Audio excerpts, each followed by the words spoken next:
వాళ్ళ భార్యని చించి ఈయన మీద కేసు పెట్టి వీడియో కూడా రిలీజ్ అయింది. ఈ విధంగా దొంగ కేసులు కార్మూర్ సునీల్, జోగి రమేష్ అన్న, ఇలా తీసుకుంటూ పోతే అనంతపూర్లో బీసీ సోదరుని పొట్టను పెట్టుకుంది మీరు కాదా? ఒంగోలు జిల్లాలో మా సామాజిక వర్గానికి సంబంధించి యాదవ్ కుటుంబాలని ఇష్టానుసారంగా బూతులు కావాలంటే వీడియో చూడండి.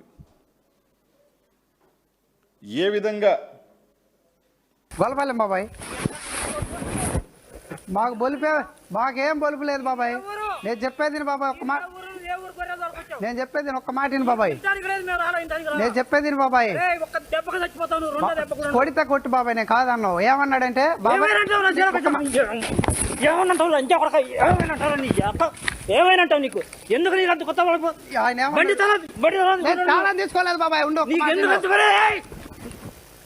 బాబాయ్ ఒక్క మాట నువ్వు ఆయన ఏమన్నాడు, వాళ్ళ కుత్తల దెంగ అన్నాడు. ఏం మాట్లాడాడు? ఈ రక్షణ చట్టం ఏంటి? బీసీలని కులం పేరుతో తిడితే దానికి రక్షణ అంట. ఒంగోలు జిల్లాలో ఇంకా భాష నా నోట్లో పోకూడదు, మాట్లాడలేను. గొల్ల ఇంకా డాష్ డాష్ డాష్ డాష్ కులం పేరుతో తిడుతూ కనీసం ఈరోజు కేసు కట్టారా? కనీసం ఎఫ్ఐఆర్ తీసుకున్నారా? లే. మళ్ళీ వీళ్ళు బీసీల గురించి, బీసీల రక్షణ గురించి, బీసీల చట్టాల గురించి వీళ్ళు మాట్లాడతారా?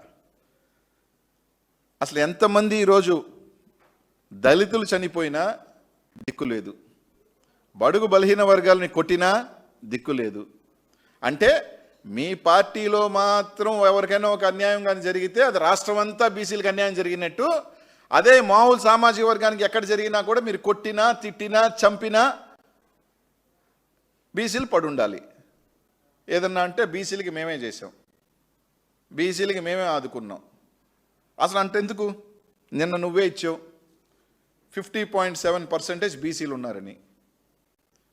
గతంలో నువ్వు చెప్పినట్టుగా బీసీలు జడ్జిలకి పనికిరారని ఏ విధంగా నువ్వు లెటర్ రాసావో,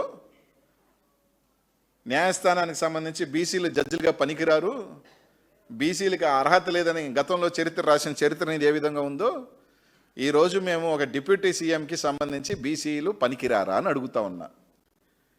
నీ పార్టీలో 50% పైగా ఈ రాష్ట్ర జనాభా ఉన్న దాంట్లో బీసీలకి డిప్యూటీ సీఎం ఎందుకు ఇవ్వలేదు? ఎందుకు ఇవ్వలేదని అడుగుతా ఉన్నాం. మీ దాంట్లో అర్హులు లేదా? 6 సార్లు 5 సార్లు గెలిచిన మీ పార్టీకి అధ్యక్షుడిగా ఉన్న అచ్చెన్నాయుడు అని ఉన్నాడు. ఆయనే చెప్పాడు నిన్న, నా అంత పర్సనాలిటీ ఎవరికీ లేదు, నా అంత ఎత్తు ఎవరికీ లేదు, నా అంత అజాన బాహుడిని ఎవరూ లేరు అని చెప్పాడు. అంటే ఆయనకి డిప్యూటీ సీఎంకి అయ్యే అర్హత ఆ పర్సనాలిటీకి లేదంటావా? ఆ బీసీ అర్హుడు కాదంటావా అని అడుగుతా ఉన్నా. లేదు, పెద్దలు కళా వెంకట్రావు అని ఉన్నాడు, ఆయన కూడా 6 సార్లు 7 సార్లు గెలిచాడు, ఆయన కూడా మీ పార్టీ అధ్యక్షుడిగా పనిచేశాడు, ఆయనకన్నా ఇవ్వచ్చుగా. అది లేదు. సరే, 2 సార్లు గెలిచాడు, మళ్ళీ ఇప్పుడు అధ్యక్షుడిగా మీ పార్టీ అధ్యక్షుడిగా ఉన్నాడు మా పల్లాసీనన్న. సరే, ఆయన ఎందుకంటే గాజువాక, ఆ గాజువాకు సంబంధించి ఒక ప్రత్యేక రిలేషన్ ఉంది ఒక డిప్యూటీ సీఎంకి, ఇప్పుడు ఈయనకి డిప్యూటీ సీఎం వస్తే ఇవ్వలేదనే మాకు అర్థం కాదు. అసలు ఎవరి మెహర్బానీ కోసం, ఎవరి స్థాయి తగ్గిపోద్దని కోసం ఇంకో డిప్యూటీ సీఎం బీసీలకు ఇస్తే బీసీల స్థాయి తగ్గిపోద్దనా?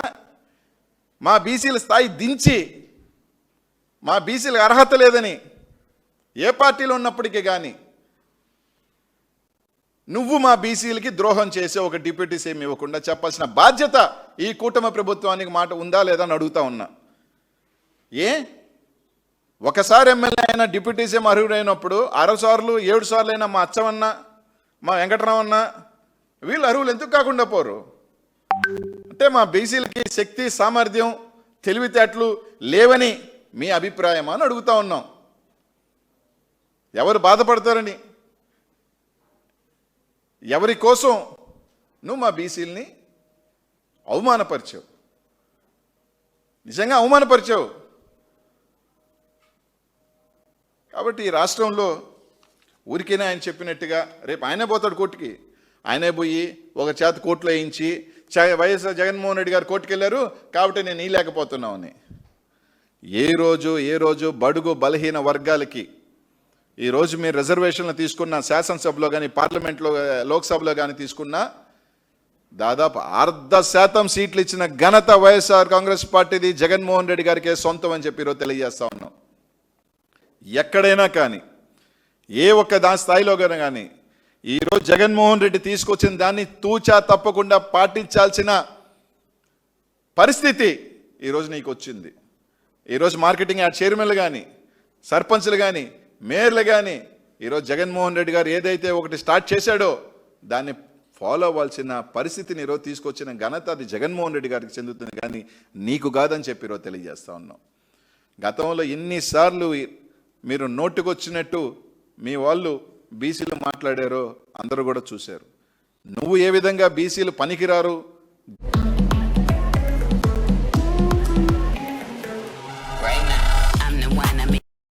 తప్ప ఏ రోజు కూడా వాళ్ళకి రాజ్యాంగ పరంగా పదవులు ఇవ్వాలి. ఈరోజు నువ్వు ఏదో అన్నావు, ఎవరూ లేనన్నా. ఈరోజు చెప్తా ఉన్నావు, వన్యకుల క్షత్రియులకు సంబంధించి 2 ఎమ్మెల్సీలు ఇచ్చింది మేము, వడ్డీలు అనే వాళ్ళకి సంబంధించి ఎమ్మెల్సీ ఇచ్చింది మేము.